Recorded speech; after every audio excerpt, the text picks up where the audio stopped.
Ya, devosi bilangan pasal yang ke-8 ya, kita sudah membaca firman Tuhan. Ya.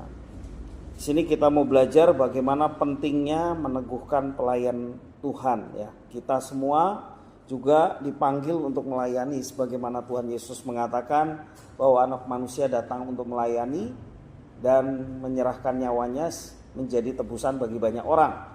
Kemudian Tuhan Yesus juga dalam apa yang dikatakan, dia juga memerintahkan kepada setiap muridnya untuk melayani. Nah, itu memang identik dengan kekristenan. Kekristenan adalah melayani ya. Tentunya melayani Tuhan itu yang menjadi utama.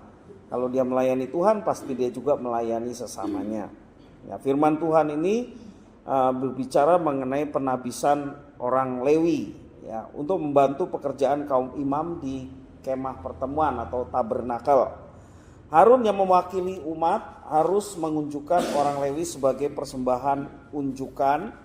Hal ini merupakan tanda bahwa orang-orang Lewi dipersembahkan kepada Allah. Artinya mereka sepenuhnya akan melayani para imam dan umat di kemah suci. Ya.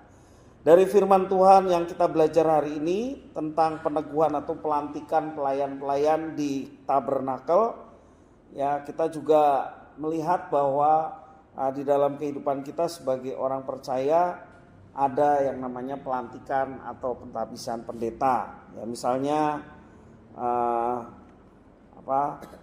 waktu saya tahun 2013 juga mengikuti yang namanya upacara pentabisan untuk dapat melayani Tuhan dalam gereja yang dipercayakan Tuhan pada saya. Ya, juga ada hal-hal yang lain ya kalau di dalam gereja, pelayan-pelayan seperti koster gereja, pegawai kantor gereja, pengurus komisi gereja ya, juga guru-guru sekolah minggu yang tidak asing bagi kita, dan juga pelayan-pelayan yang lain yang ada di dalam gereja. Ya, semua proses yang ada termasuk rekrutmen dari jemaat Tuhan untuk bisa melayani Tuhan, tentunya juga ada yang namanya doa peneguhan. Ya, setiap kali ada perancang baru ataupun juga pelayan-pelayan baru ya, kalau di kita 2 tahun sekali ya, itu ada yang namanya doa peneguhan atau doa pelantikan yang tentunya hampir sama dengan kisah dalam bilangan pasal 8 ini. Kita memohon kepada Tuhan untuk mentahirkan dan menyucikan mereka semua yang melayani sebelum mereka melakukan tugas pelayanan mereka semua. Ya, kalau kita perhatikan ada batasan umur ya, ada 25 sampai 50. Di sini enggak ada batasan umur ya. Semua bisa melayani Tuhan. Kalau ada batasan umur, Buaro udah pensiun. Saya juga sudah pensiun ya. Tentunya karena Israel itu banyak ya, dan memang itu bergilir. Ya, segitu banyaknya gerejanya cuma satu, yaitu tabernakel itu ya waktu itu ya, yakni kemah pertemuan. Mereka kan belum nyampe tanah Kanaan nih, dalam perjalanan masih menggunakan tabernakel kemah pertemuan, sehingga bergiliran ya umurnya, termasuk juga kalau sudah 50 tahun sudah tidak lagi. Nah, kita perhatikan di sini juga orang Lewi ini dipilih oleh Tuhan sebagai pengganti anak sulung ya. Nah, seharusnya kalau kita melihat ayat ini, berbahagialah keluarga ketika punya anak sulung dipersembahkan kepada Tuhan untuk bisa menjadi pelayan Tuhan ya. Luar biasa ya. Ya, tentunya implementasi dalam kehidupan kita sekarang, pelayan Tuhan tidak melulu dalam arti pendeta ya. Bisa juga kita meminta anak kita dan mengajak anak kita untuk bisa melayani Tuhan sejak mereka muda ya, baik di pemuda ataupun juga di sekolah minggu ya. Yang penting kita bisa membawa anak kita untuk mereka bisa melayani Tuhan.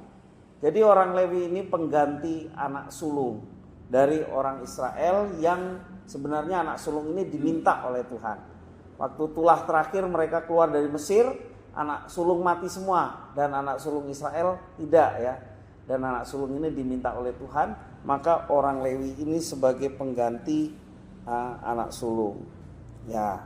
Nah, kalau kita melihat bagaimana Tuhan juga menginginkan kita secara utuh dalam arti tubuh kita.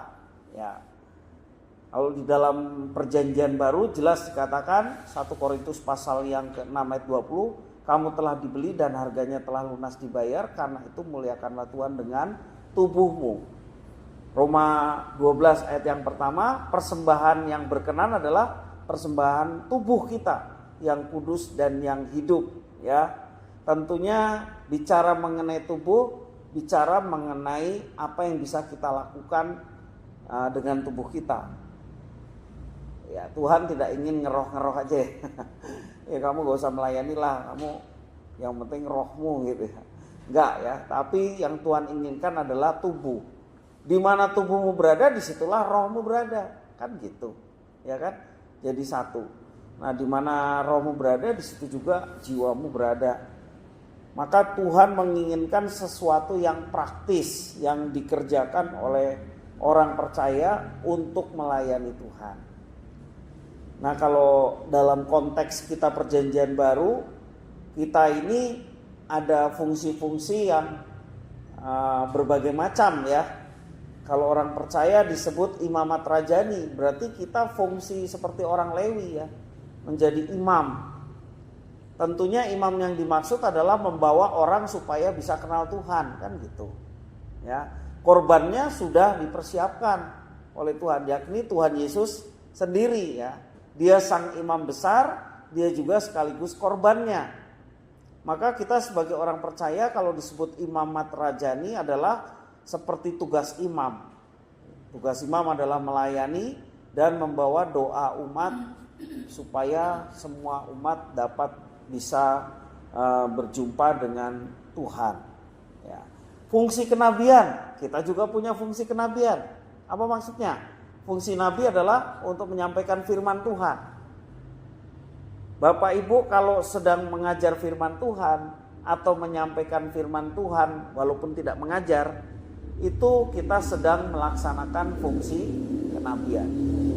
Seperti saya pada saat ini menyampaikan firman Tuhan, ya, membacakan firman Tuhan serta memberi penjelasan, kita sedang atau saya sedang menjalankan fungsi kenabian karena firman Tuhan disampaikan, kan seperti itu. Jadi kita fungsinya fungsi keimaman, fungsi juga kenabian. Karena memang kalau zaman dulu yang diurapi imam dan nabi, sementara yang lain tidak. Tapi kalau kita umat perjanjian baru, kita diurapi. Ya kan? Diurapi. Dalam firman Tuhan perjanjian baru jelas setiap orang yang percaya dimeteraikan dengan Roh Kudus. Dan Roh Kudus inilah bentuk pengurapan kita untuk menjalankan fungsi-fungsi kita, baik sebagai imam maupun juga sebagai nabi. Kita juga fungsinya bisa menjadi rasul. Apa itu rasul?